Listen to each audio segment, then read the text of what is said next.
ఈరోజు భూసేకరణ జరిగేటప్పుడు మూసీ నిర్మాణానికి భూమి తీసుకునేటప్పుడు మల్లన్న సాగర్ల భూ నిర్వాసితులను నువ్వు పోలీసులతో కొట్టించి గుర్రాలతో తొక్కించి కొట్టినావు కదా.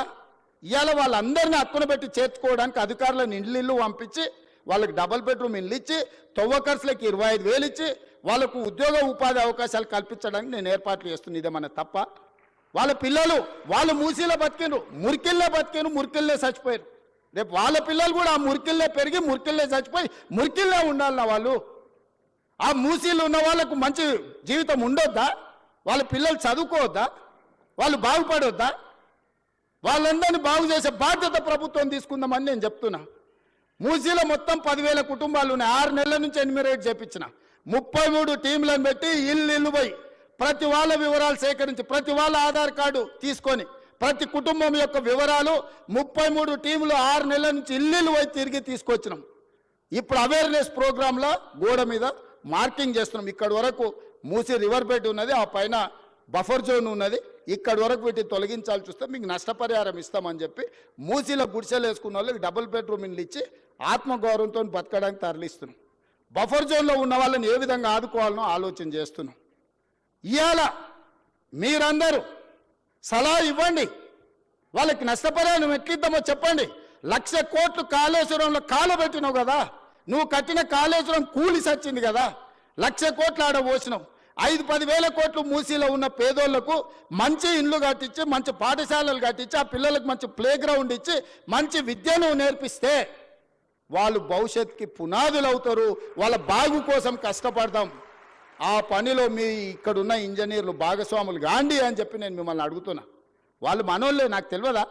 20 ఏళ్ళు నేను కూడా పబ్లిక్ లైఫ్లో ఉండొచ్చిన. జిల్లా పరిషత్ మెంబర్ నుంచి ముఖ్యమంత్రి వరకు వచ్చిన. ఓసారి జెడ్పీటీసీ, ఓసారి ఎమ్మెల్సీ, 2 సార్లు ఎమ్మెల్యే, ఓసారి ఎంపీ, ఈరోజు ముఖ్యమంత్రి. 20 ఏళ్ళు పేదోళ్ళ మధ్యలోనే తిరిగిన కదా, ఉన్నా కదా. పేదోడి దుఃఖం నాకు తెలియదా? ఇల్లు కూలితే ఎంత బాధ ఉంటుందో తెలియదా? వాళ్ళందరినీ ఎట్లా ఆదుకుందామో చెప్పండి, నష్టపరిహారం ఎట్లిద్దామో చెప్పండి. నువ్వు 7 లక్షల కోట్లు అప్పు చేసినావు, వాళ్ళ కోసం ఇంకో 10,000 కోట్లు ఎట్లయినా చేసి తీసుకొచ్చి వాళ్ళకి ఇద్దాం. మీరు మింగింది ఆపితే చాలు వాళ్ళకి ఇవ్వడానికి. ఏందుంది అందులో? 1000 ఎకరాల ఫామ్ హౌస్ ఉంది, 2 కోట్లు 3 కోట్లు ఎకరం ఉంది. అలా 2-3 వేల కోట్లు నువ్వు పండుకునే కానీ ఉంది కదా కేసీఆర్. నీ పార్టీ ఆఫీస్ ఖాతాలో 1,500 కోట్లు ఉన్నాయి. నువ్వు పార్టీ పెట్టినాడు 15 రూపాయలు లేవు నీ దగ్గర. 1,500 కోట్లు నీ ఖాతాలకు పైసలు వచ్చినాయి. ఎట్లా వచ్చినాయి? ఈ పేదోళ్ళ త్యాగం కాదా? వాళ్ళు ప్రభుత్వం నుంచి, ప్రభుత్వ ఖజానా నుంచి అవసరమైతే ఒక 10,000 కోట్లు ఖర్చు అయినా వాళ్ళని ఒక మంచి అపార్ట్మెంట్స్ కట్టించి గవర్నమెంట్ ల్యాండ్లో వాళ్ళకి మంచి ఒక కాలనీ కట్టించి వాళ్ళందరినీ అక్కడికి తరలించి అక్కడ ఒక హాస్పిటల్, ఒక పాఠశాల, ఒక ఐటీఐ, ఒక జూనియర్ కాలేజు, అవసరమైతే ఒక ఇంజనీరింగ్ కాలేజ్ కట్టించి వాళ్ళకు ఒక మంచి భవిష్యత్తు ఇద్దాం. సలహా ఇవ్వండి. చదువుకోలేదా? అమెరికాలో పోయి చదువు వచ్చిన అంటాడు ఈ సన్నాసి. ఆ పిల్లలు చదువుకోనికే దారి చూపించే తెలియదా? ఈటెల రాజేందర్ గారు అందులో ఇంకా ఆయనకు అంగి మారింది కానీ వాసన అయితే మారినట్టుగా అనిపిస్తలేదు. నాకు కొంచెం గౌరవం ఉండే, ఎందుకంటే ఇట్లాంటి దాంట్లో కొంచెం కలిసి వస్తాడేమని. ముందు రోజు హరీష్ కేటీఆర్ మాట్లాడితే తెల్లారు అదే జిరాక్ తీసుకొచ్చి రాజేందర్ అన్న చదువుతున్నాడు. కనీసం భాషనైనా మార్చుకో రాజేందర్ అన్న. నువ్వు అందులో ఉండొచ్చినావు అని ఇంత బానిసత్వం వాళ్ళకు చూపించాల్సిన అవసరం లేదు. ఎందుకంటే నువ్వు కష్టాలలో ఉన్నప్పుడు వాళ్ళు నిన్ను మెడలాటి దొబ్బినప్పుడు తెలంగాణ సమాజం నీ పక్కన నించున్నది. వాళ్ళ పక్కన నించోకు, దొంగల పక్కన, తెలంగాణ ప్రజల పక్కన నించో. ఇవాళ నేను ఢిల్లీకి పోతున్నారా, రేపు మోడీ దగ్గరకు పోదాం. సబర్మతి రివర్ ఫ్రంట్లో 64,000 కుటుంబాలను బయటకు పంపించిండు ఆయన. 40 లక్షల కోట్ల రూపాయల బడ్జెట్ ఉందో, 25,000 కోట్ల రూపాయలు మూసీ రివర్ డెవలప్మెంట్ ఫ్రంట్కి అడుగుదాం మోడీ గారిని. ఎందుకు ఏడు మోడీ గారు మనకు? మనం పన్ను కడతలేమా? సికింద్రాబాద్ నువ్వే గెలుస్తువి, చేవెళ్ళ నువ్వే గెలుస్తువి, మల్కాజ్గిరి నువ్వే గెలుస్తువి, మెదక్ నువ్వే గెలుస్తువి, అన్నీ మీరే గెలుస్తారు. మరి మీకు బాధ్యత లేదో 10,000, 20, 25,000 కోట్లు మోడీ దగ్గర ఇప్పించడానికే?